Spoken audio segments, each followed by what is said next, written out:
नमस्कार बच्चों। Attention classes के ऑनलाइन चैनल से मैं रुचि कटियार आप सभी का स्वागत करती हूँ। कैसे हैं आप सब? उम्मीद करती हूँ आप सब बहुत अच्छे होंगे और अपनी पढ़ाई को कंटिन्यूअस किए हुए होंगे। आप सभी जानते हैं केंद्रीय विद्यालय का एग्ज़ाम फरवरी में ही होने वाला है, तो समय कम है और पढ़ने के लिए बहुत ज़्यादा है। 60 मार्क्स में आपका CDP पूछा जाने वाला है, तो उसके लिए बहुत ज़्यादा आपको इस पर ध्यान देने की ज़रूरत है। और पिछले वीडियो में जैसे कि मैंने आपको बताया कि मैंने एक क्लास 1 शुरू की थी। मेरी कोशिश यही रहने वाली है कि एग्ज़ाम तक आपका CDP का पूरा syllabus according to syllabus complete कराने का मैं प्रयास करूं। और आज सेकेंड क्लास है, तो आज हम लोग अभिवृद्धि और विकास के सामान्य सिद्धांतों के बारे में बात करेंगे। इससे पहले के वीडियो में हम लोगों ने मैंने आपको अभिवृद्धि और विकास में अंतर सिखाया था। और तो आज हम लोग अभिवृद्धि और विकास के सिद्धांत के बारे में पढ़ेंगे। तो पहला ही सिद्धांत है, विकास एक समान प्रतिमान का अनुकरण करता है। जैसे जैसे कि थ्योरी ये प्रिंसिपल कहता है कि जो डेवलपमेंट है किसी बच्चे का, तो वो सेम पैटर्न में आगे बढ़ता है। अगर हम किसी भी एनिमल के डेवलपमेंट की बात करूं, तो वो अपने स्पीसीज के समान ही आगे बढ़ते हैं, सेम पैटर्न को फॉलो करते हैं। इंडिया की बात करूं या किसी भी अदर कंट्री के, अगर हम चाइल्ड डेवलपमेंट की बात करते हैं, बाल विकास की बात करते हैं, तो उन सब का एक समान ही पैटर्न होता है। सभी बच्चे पैदा होते हैं, पैदा होने के बाद सभी बच्चे पहले घुटनों के बल चलना सीखते हैं, उसके बाद खड़े होना सीखते हैं और उसके बाद चलना सीखते हैं। तो ये एक समान पैटर्न है और ये दुनिया के सभी बच्चों का एक समान होता है। दूसरा, अगर मैं सिद्धांत की बात करूं, तो विकास की दिशा का सिद्धांत, डायरेक्शन की जो डेवलपमेंट है उसका एक पर्टिकुलर डायरेक्शन है। Direction, there are 2 types direction. सबसे पहला है सिर से पैर की ओर, और इसको हम दूसरे शब्दों में मस्तिष्काधोन्मुखी डेवलपमेंट कहेंगे। इसी को इंग्लिश में बोलते हैं सेफेलोकॉर्डल डेवलपमेंट डायरेक्शन। तो इससे ये सिद्धांत कहता है कि बच्चे का जब ग्रोथ और डेवलपमेंट होता है, तो सबसे पहले बच्चे का नियंत्रण उसके मस्तिष्क के पार्ट से होकर नीचे की तरफ आगे बढ़ता है। जब हम किसी एक छोटे महीने के 3 माह के बच्चे को गोद में लेते हैं, तो आपने ऐसा देखा होगा कि उस बच्चे का सर जो है उस पर उसका नियंत्रण नहीं होता है और वो इधर उधर हिलता रहता है। जब वो थोड़ा बड़ा हो जाता है, तो उस बच्चे का नियंत्रण अपने मस्तिष्क पर या सर पर हो जाता है, इसलिए वो सीधा अपने सर को कर सकता है। और उसके पैरों पर उसका नियंत्रण ना हो पाने के कारण वो घुटनों के बल चलता है। क्यों? क्योंकि उसके पैरों का अभी विकास कंप्लीट नहीं हुआ है या उसकी अस्थियां अभी पैरों की कमज़ोर हैं।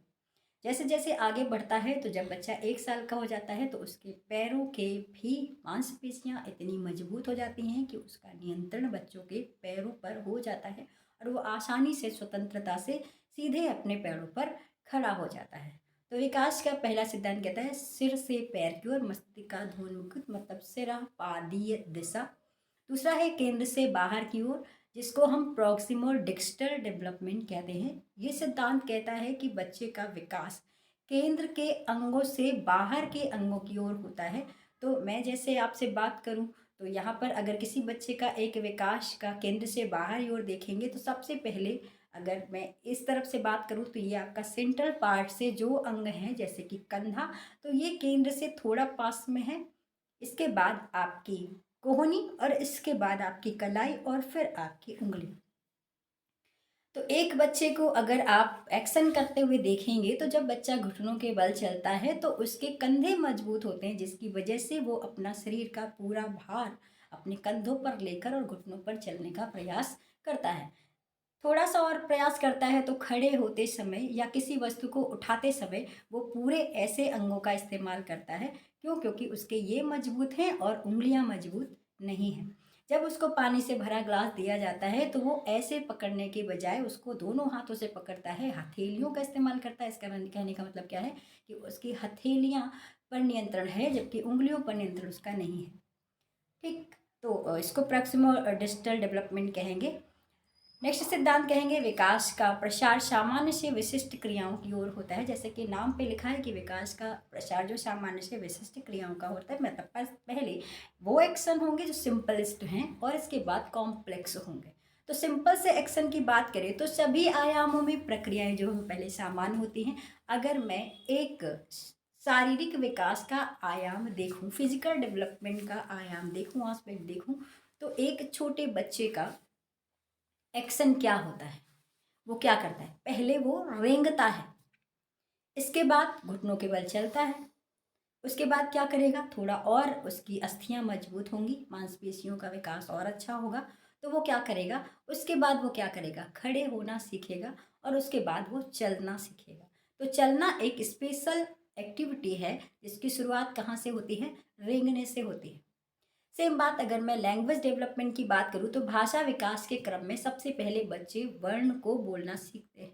वर्ण के बाद फिर शब्द आता है, शब्द के बाद फिर अक्षर आता है और बच्चे तुतली भाषा में किसी शब्द को बोलना सीखते हैं और फिर वो अपने डेवलपमेंट के आगे प्रोसेस में एक शब्द का सही उच्चारण करना सीखते हैं। तो कहने का मतलब क्या हुआ कि विकास सामान्य से विशिष्ट क्रियाओं की ओर बढ़ता है। ठीक, नेक्स्ट बात करूँ विकास सतत विकास का सिद्धांत। ये सिद्धांत कहता है कि विकास एक निरंतर चलने वाली प्रक्रिया है जो गर्भधारण से लेकर और टिल डेथ तक आगे बढ़ता है।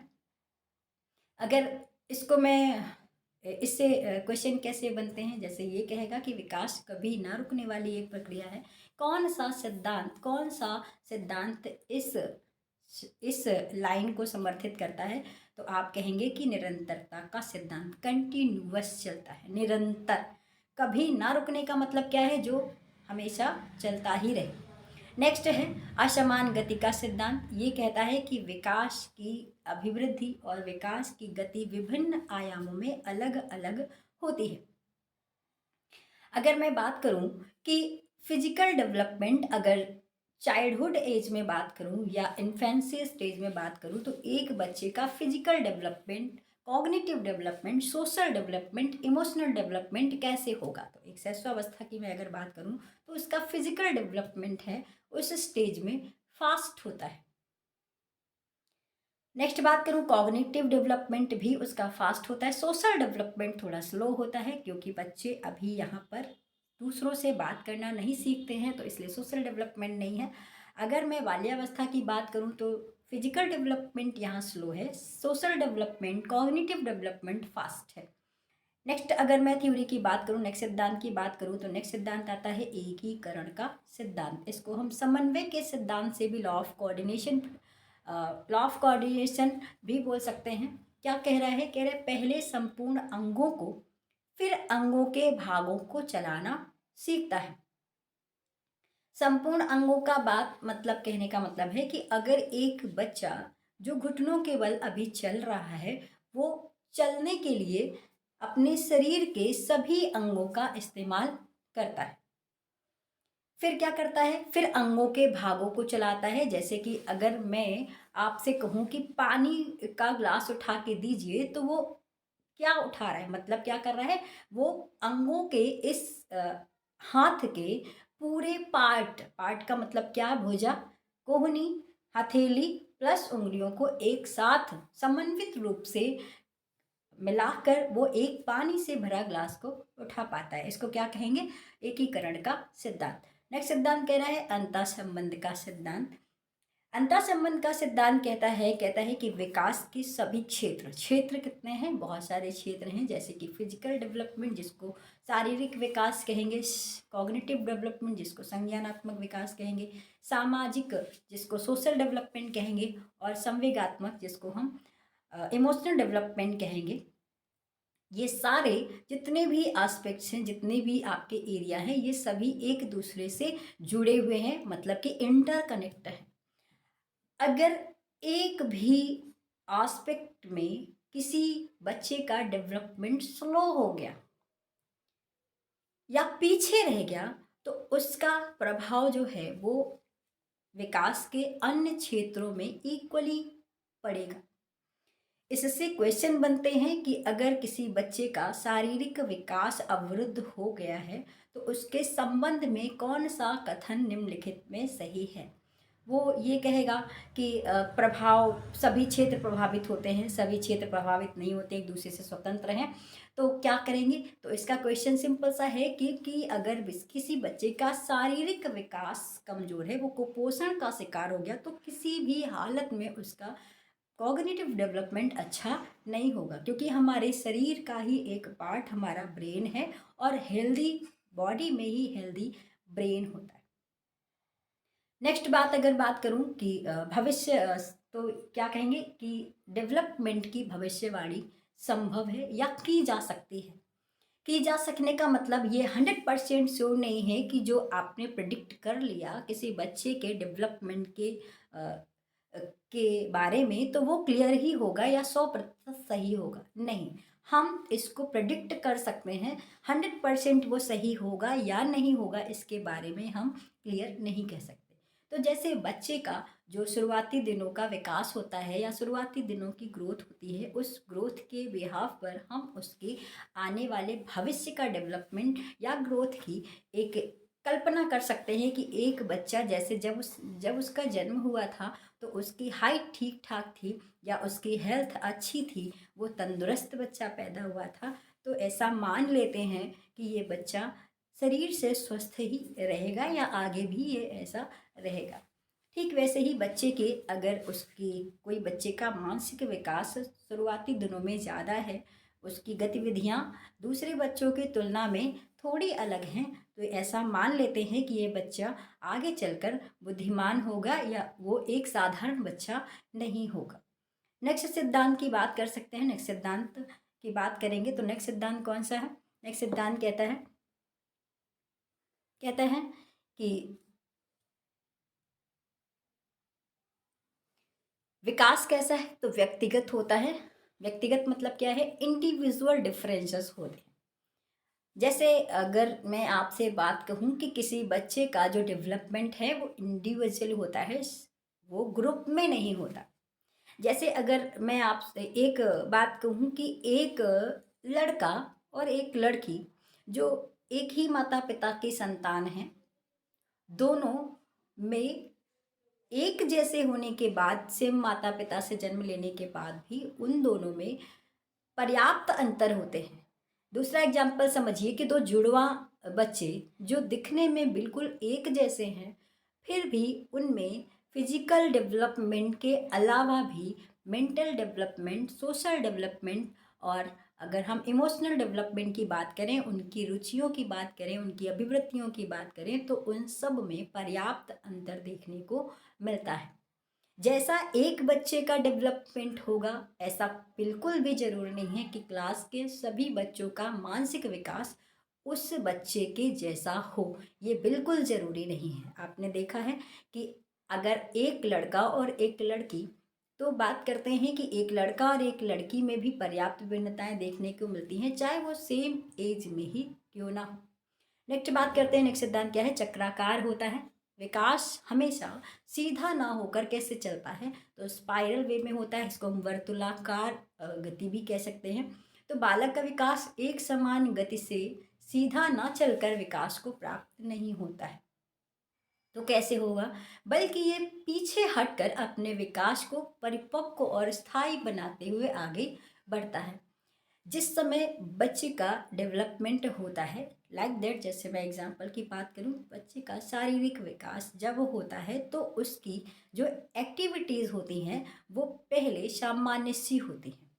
क्यों, क्योंकि उनके बच्चे की जो हड्डियां हैं वो अभी पूरी तरीके से मेच्योर नहीं हैं। तो उनके कार्य भी कैसे होंगे, बहुत अच्छे नहीं होंगे, मतलब कि वो मोटा मोटा कार्य करेंगे, धीरे धीरे आगे बढ़ेंगे। तो जैसे जैसे उनके बॉडी में मैच्योरिटी आती रहती है, उनके वर्क और ज़्यादा फिक्स होते जाते हैं। नेक्स्ट सिद्धांत की अगर मैं बात करूँ तो नेक्स्ट सिद्धांत आपका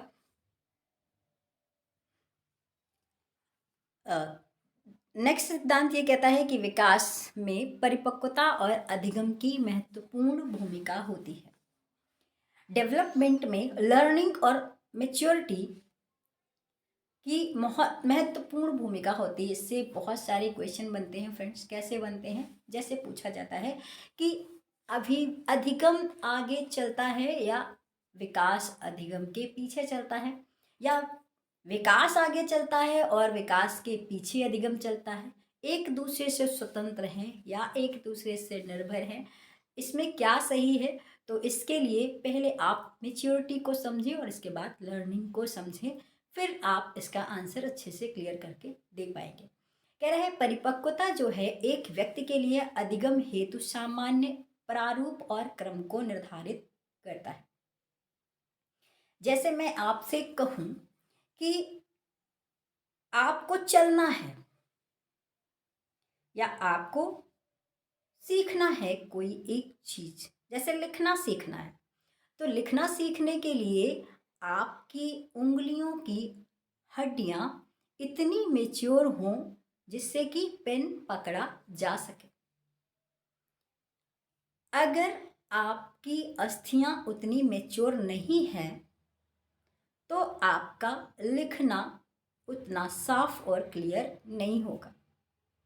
एक बच्चे की राइटिंग और एक बड़े बच्चे की, बड़े बालक की राइटिंग जो 10-12 साल का है और जो अभी 5 साल का है, उसमें आपको उनके शब्दों के लिखने में अंतर समझ में आता होगा। क्यों? क्योंकि उनके मोटर स्किल अभी पूरी तरीके से डेवलप नहीं है। तो जब तक हमारे पास किसी चीज को करने के लिए पहले बेस होना चाहिए, और बेस क्या है? मैच्योरिटी। हम तब किसी काम को सीख पाते हैं जब हमारे पास उस काम को करने के लिए उतना मानसिक स्तर पर मैच्योर हों, फिजिकल स्तर पर मैच्योर हों, तब हम किसी कार्य को सीख पाएंगे। एक छोटे बच्चे को जो अभी मेंटली मैच्योर नहीं है, उसको आप 10th क्लास की गणित को नहीं सिखा सकते। क्यों नहीं सिखा सकते? क्योंकि अभी वो मेंटली मैच्योर नहीं है पूरी तरीके से। नेक्स्ट अगर मैं बात करूं अधिगम क्या है, तो अधिगम ही एक प्रकार का विकास है जो व्यक्ति के, तो अधिगम क्या है? अधिगम बिना प्रयास के नहीं होता और अभ्यास से भी नहीं। अगर आप प्रयास नहीं करेंगे तो अधिगम नहीं होगा। तो इसको सिंपल से समझो, शब्दों में अगर मैं समझाने का प्रयास करूं तो क्या है कि अधिगम जो है वो एक प्रयासपूर्ण प्रक्रिया है और कोई व्यक्ति स्वयं ही प्रयास करता है। अगर वो प्रयास नहीं करेगा, अगर वो किसी काम को सीखेगा नहीं, अगर वो अभ्यास नहीं करेगा तो अधिगम नहीं होगा। दूसरी बात मैं बात करूं कि मेच्योरिटी के केस में क्या है कि मेच्योरिटी क्या है कि मेच्योरिटी एक सहज प्रक्रिया है जो ऑटोमेटिकली होती है, स्वाभाविक रूप से होती है। इसमें प्रयास की जरूरत नहीं है। अगर कोई बच्चा जन्म लेने के बाद 10 साल तक सीखे नहीं किसी काम को तो मेच्योर तो हो जाएगा, लेकिन अधिगम नहीं होगा। क्यों नहीं होगा? क्योंकि अधिगम किसी कार्य को सीखने के लिए उसको क्या करने पड़ेंगे? प्रयास करेंगे। तो अंगों का विकसित हो जाना परिपक्वता है और अंगों के द्वारा क्रिया करना अधिगम है। नेक्स्ट सिद्धांत की अगर मैं बात करूं तो नेक्स्ट सिद्धांत कहता है कि अधिगम विकास जो है वो वंशानुक्रम और वातावरण की अंतःक्रिया का प्रतिफल है।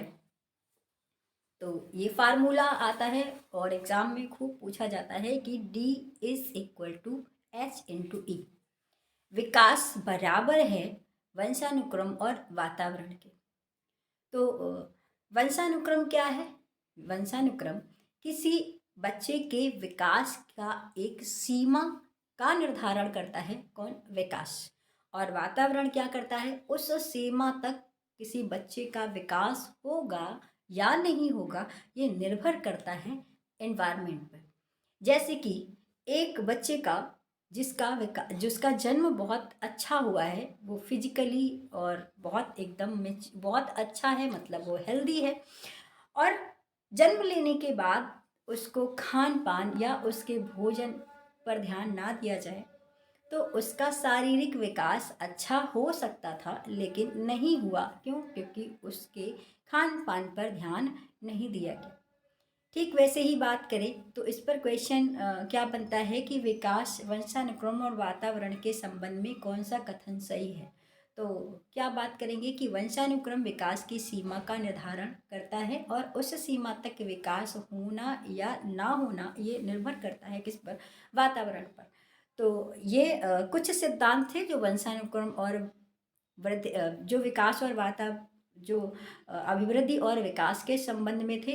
आई होप, उम्मीद करती हूँ कि आपको इस सिद्धांत के बारे में क्लियर हो गया होगा और इससे संबंधित नोट्स प्राप्त करने के लिए जुड़िए हमारे टेलीग्राम चैनल पर जिसका नाम है अटेंशन क्लासेस, और इसी लोगों से ही आपको टेलीग्राम चैनल पर इससे संबंधित नोट्स मिल जाएंगे।